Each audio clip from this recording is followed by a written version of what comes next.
और सबको उपदेश सुनान लगो, झूठी दुनिया झूठी दुनिया।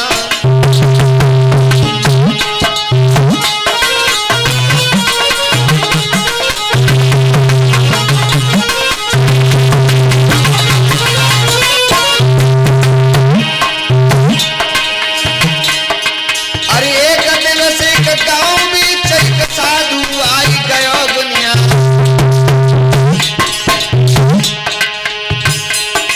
सबको उपदेश सुनान लगो, झूठी दुनिया झूठी दुनिया।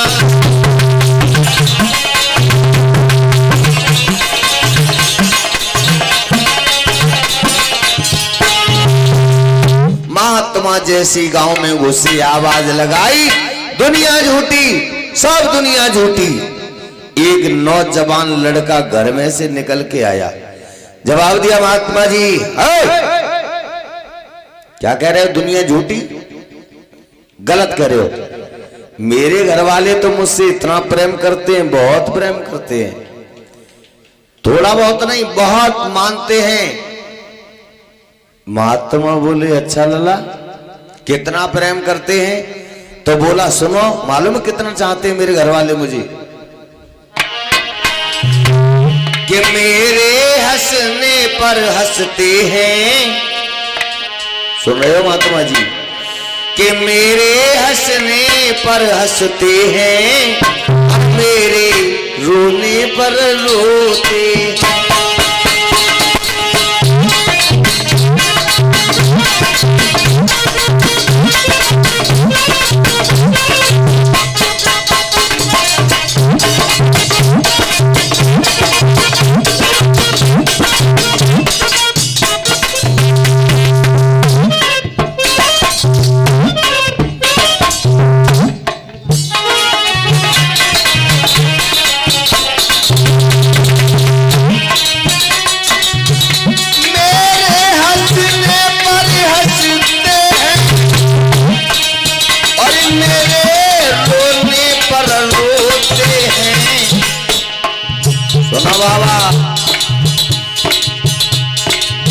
हम जब स्नान करें बाबा, मेरे पैर पकड़ के धोते हैं।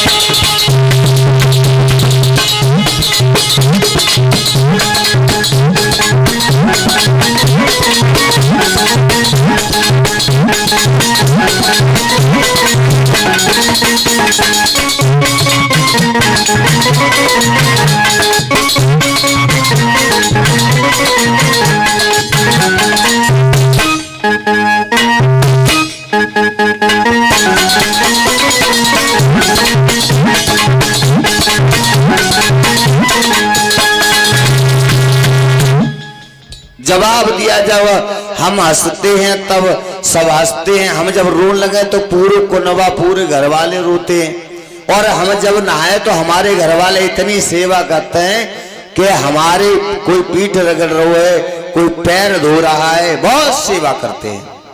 महात्मा बोले, लला तुम काम क्या करते हो?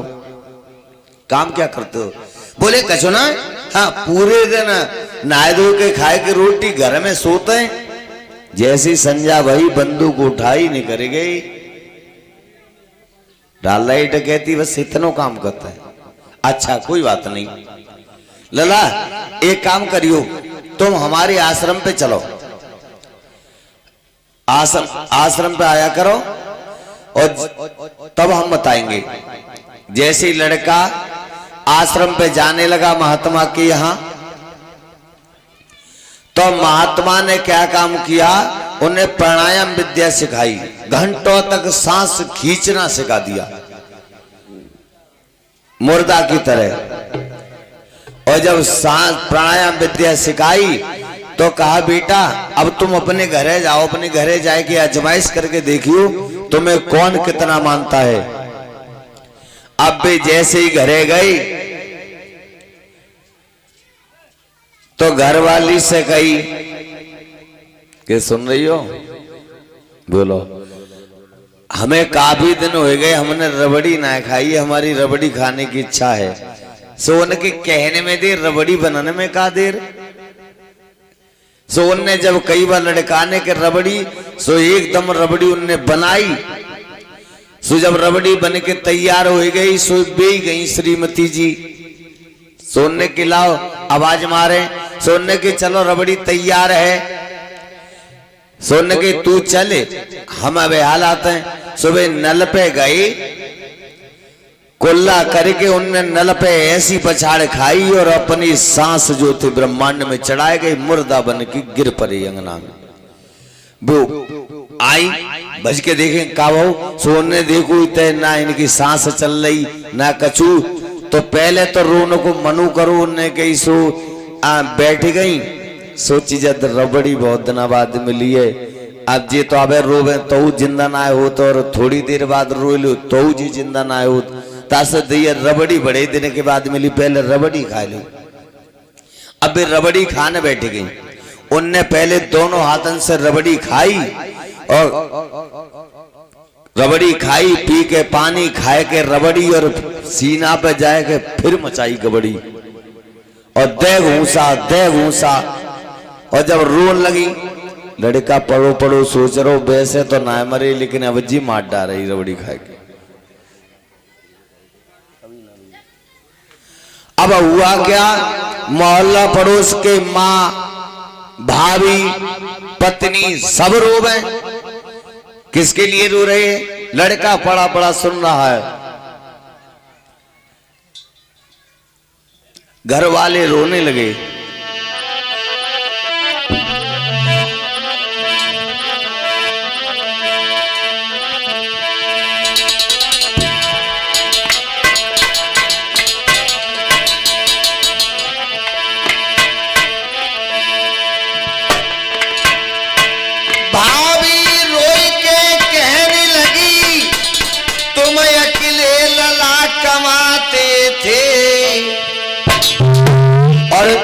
तेरे पीछे सब कुनवा के बैठे बैठे खाते थे।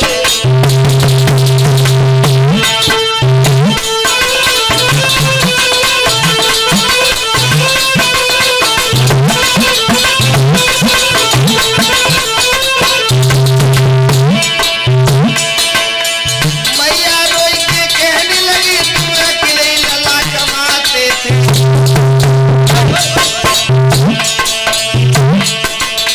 तेरे पीछे सब बैठे कुनवा।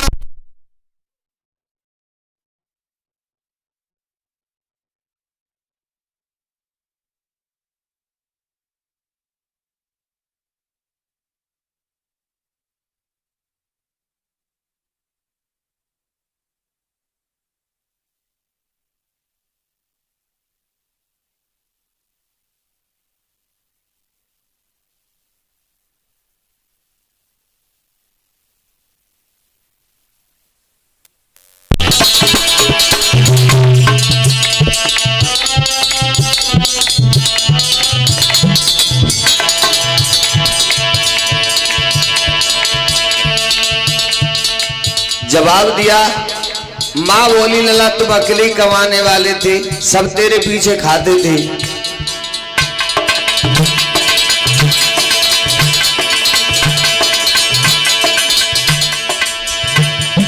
और पत्नी रो के कहने लगी, वही कौन साड़ियां लाएगा।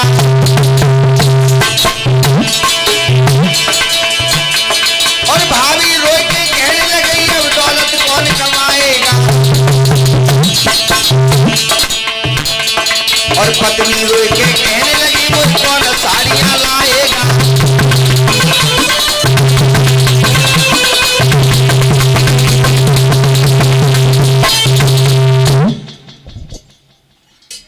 मैया रो के कहने लगी, तुम दौलत खूब कमाते थे, तेरे पीछे बैठे बैठे सब कुनवा के खाते थे।